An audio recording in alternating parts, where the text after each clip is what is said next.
5-4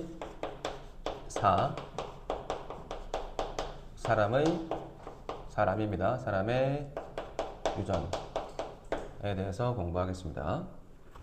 자, 일단 첫 번째 맨 처음에 봐야 되는 내용은 기본적인 것부터 보자. 어려운 거 들어가기 전에 기본적인 거. 사람의 유전 연구가 어려운 이유가 뭘까? 이게 너무 간단해요. 이게 너무 첫 번째 1번 사람의 유전 연구가 있는데 1번 사람의 유전 연구가 어려운 이유.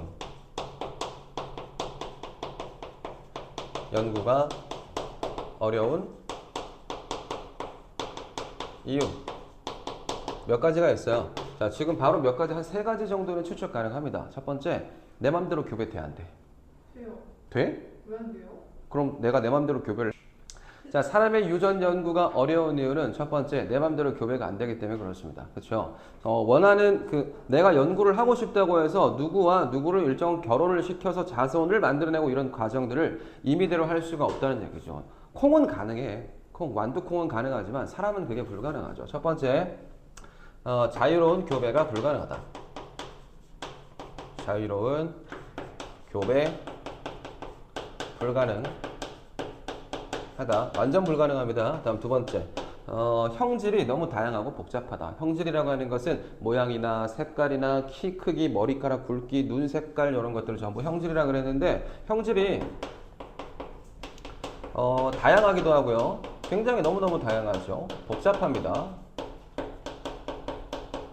뭐를 예로 들까? 머리카락을 예로 들어보자. 머리가 직모가 있죠. 그렇죠? 머리카락이 직모 있고 곱슬 있고 그리고 두꺼운 사람, 얇은 사람 있고 모가 많은 사람도 있고 적은 사람도 있고 그리고 색깔이 빨간색인 사람도 있고 노란색인 사람도 있고 갈색인 사람부터 시작해서 조금 갈색이다, 많이 갈색이다, 적갈색이다부터 시작해서 이 형질이 하나의 그 형질을 보는데 너무너무 다양하고 많은 거야. 피부색도 마찬가지겠죠. 손톱 모양도 마찬가지고 귀 모양도 마찬가지고 너무나 많은 형질을 갖고 있기 때문에 손 왜 그래 하지마 때문에 너무너무 복잡해서 사람의 유전 연구는 어렵습니다. 그렇죠? 다음 세 번째, 세대가 너무 길어.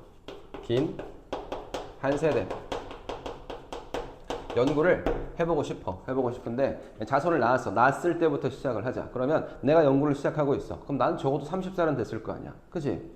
이 사람에 대해서 연구를 하고 싶은데 이 사람이 크기 전에 나는 어때? 죽고 이미 없어요. 그죠? 한 세대가 너무 길기 때문에 너무 많은 시간을 연구에 투자해야 된다는 거지. 연구하는 사람도 이미 죽고 없을 거야. 그래서 사람은 세대가 너무 길어서 불가능하지만 완두 같은 경우는 그렇지 않죠. 교배시켜가지고 땅에 심어가지고 완두가 다시 열리는 데까지 몇 개월, 짧게는 한 달 안에 끝나기 때문에 연구하기가 수월합니다. 네 번째, 요거 있어요. 이게 자손수가 많아요. 자손수가 사람은 적죠. 적은 자손수가 많을 때를 생각을 해보면 완두콩을 하나를 심어가지고 암술과 수술을 교배해가지고 완두가 열렸어요. 그 열린 걸 보니까 한 번에 뭐 200개, 300개 막 이렇게 나왔단 말이야. 그럼 다 세가지고 통계를 낼 수가 있어. 숫자가 많으니까. 대체로 어떻게 나오더라라는 통계를 낼 수가 있는데 사람 같은 경우는 불가능합니다. 통계를 낼 수가 없어. 한 번에 최대한 많이 나와봤자 한 번에 최대 몇 쌍둥이까지 있지?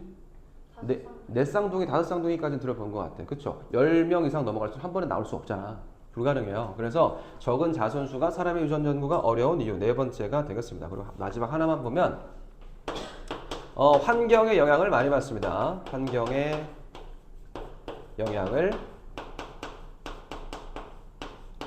많이 받는다.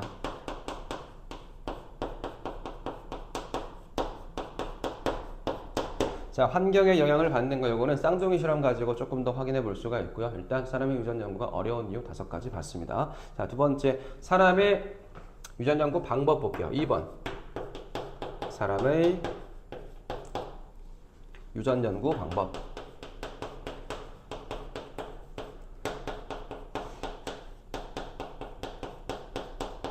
보겠습니다. 사람의 유전을 연구를 할 건데 이렇게 복잡하고 힘들고 이런 과정이었어도 우리가 사람이잖아.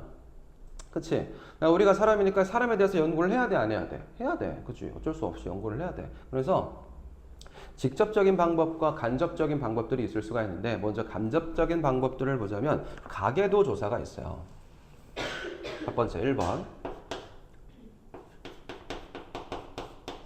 가계도 조사. 가계도라고 하는 것은 우리 엄마, 우리 아빠, 그리고 우리 엄마의 엄마의 아빠, 엄마, 할머니의 아버지, 어머니 이렇게 해서 자손으로 이렇게 쭉쭉쭉쭉쭉쭉 내려오면서 어떻게 가지게 되는 형질, 유전 이런 것들 연구하는 게 가계도 조사입니다.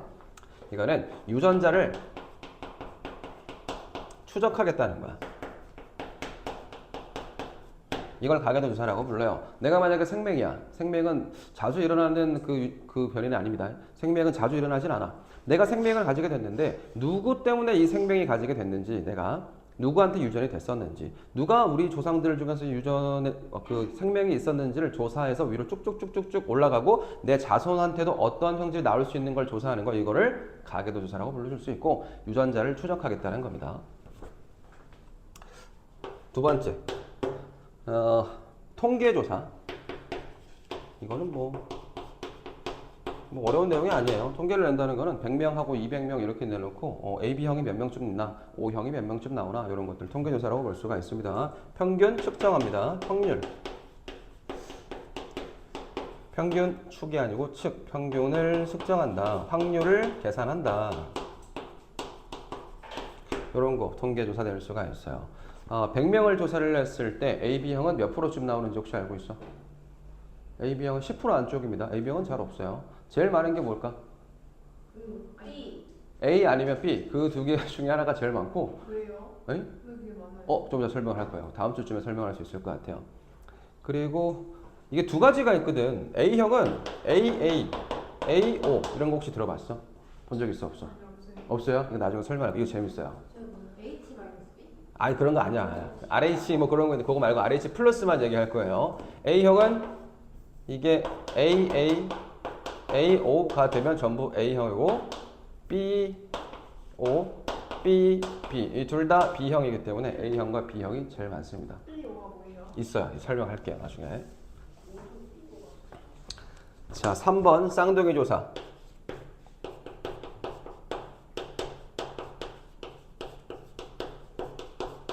자, 쌍둥이 조사는 환경의 영향을 받는데 환경의 영향을 조사한다고 생각하면 됩니다. 환경의 영향을 조사를 하고 싶다 이거야. 자, 일란성 쌍둥이가 있어. 일란성 쌍둥이는 유전자 형태가 전부 다 똑같아야 돼요.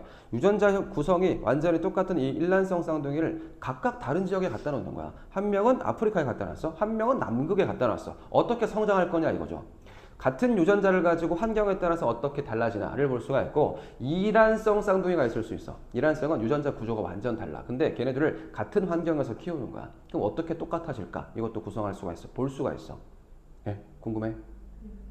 닮아갑니다. 같은 환경에 있으면 닮아가고요. 유전자 구조가 완전 똑같은 애들도 다른 환경에 있으면 달라질 수가 있어요. 당연하지. 북극에 있으면 햇빛이 별로 안 들어오고 시커멓지않고 하얗고 이렇게 볼 수가 있는데, 아프리카에 간 친구는 밥도 별로 못 먹고 햇빛을 너무 많이 받고 하니까 시커멓게 탈 수가 있잖아. 마를 수가 있잖아요. 그죠? 달라질 수 있어요. 예. 똑같이 생긴 거예요. 똑같이 생긴 애들도 다른 환경에 갖다 놓으면 달라질 수가 있어.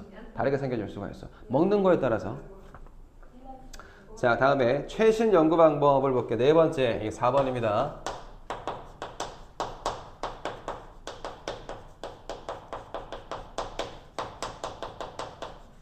자, 최근에는 어떻게 연구하나? 핵형을 분석한다. 염색체를 조사한다는 거예요. 염색체.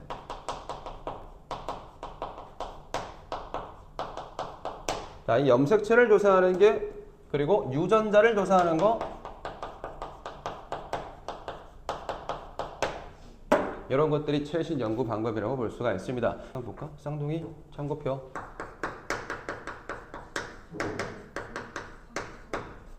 자, 쌍둥이를 한번 볼게요. 쌍둥이가 일란성이 있고요. 그리고 이란성이 있어요. 자, 일란성 쌍둥이라고 하는 것은 정자가 있잖아. 난자가 있어요. 난자가 있고 정자가 이렇게 들어올 거야.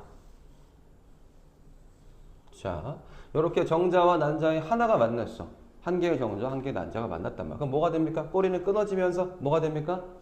수정란이 되겠죠. 이 수정란이 있는데, 수정란에서 얘가 성장을 하면서 이렇게 두 개로 나눠지는 거야.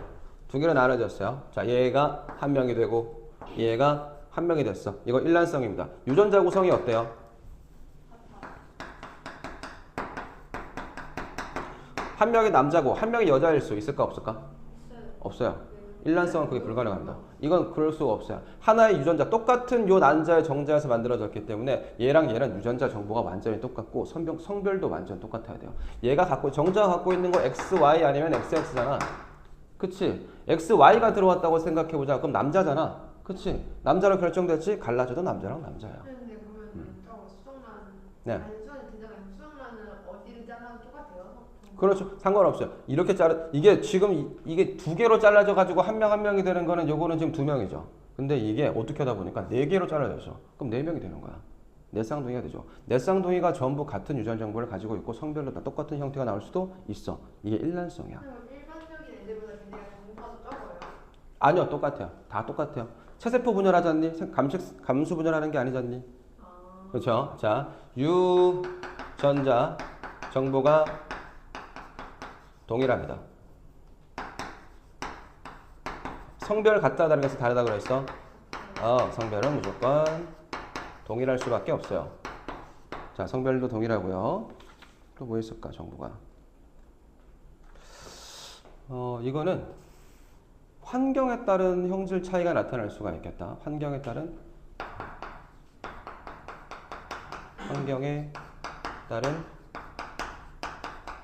형질 차이 나타난다라고 볼 수가 있고, 이란성 쌍둥이를 볼게요. 얘는 두 개의 수정란이 만들어진다고 생각하면 돼. 처음부터 어쩌다 보니까 배란이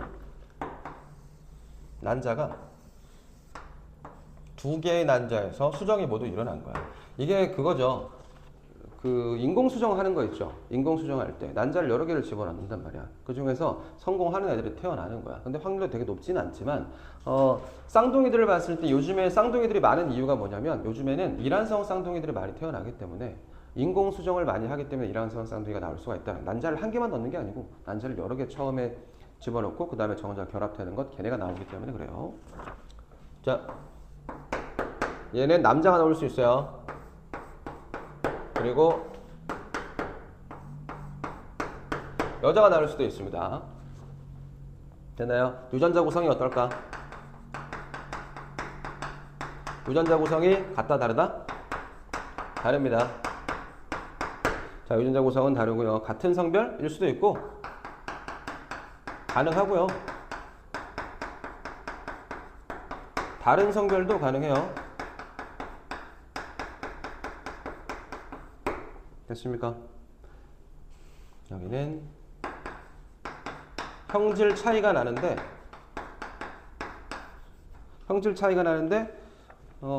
왜? 같은 환경에서